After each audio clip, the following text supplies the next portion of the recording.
Hulle het jou in Engeland gemaak, seerkussie, om hier in ons land as 'n doodkus te dien.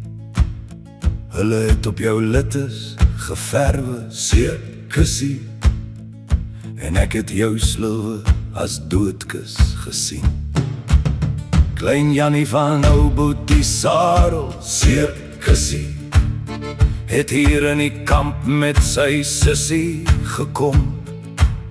En jy was bestem, soos jy weet, seerkussie, daar oorkant in Engeland as doodkus vir hom. Klein Jannie van ou Boetie Sarel, seerkussie, was fliks en gesond, vir sy jare nog groot. Maar hier in die kamp, soos jy weet, seerkussie, was hy maar 3 weke, en toe was hy dood.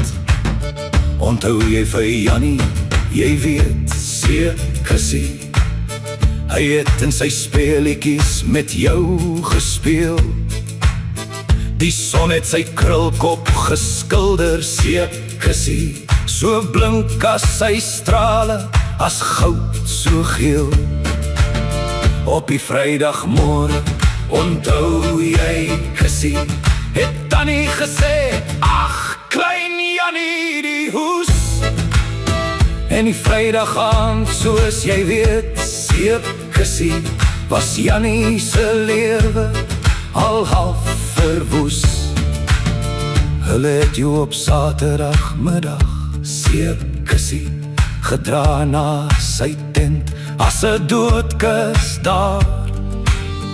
Die wit gesiggie, jy weet, seerkussie, die handjies gevou en gekruis oor mekaar.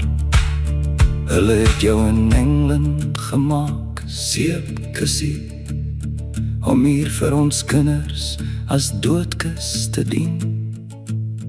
Hulle het vir jou lykies gevinde, seerkussie, en ek het jou slilwe as doodkus gesien.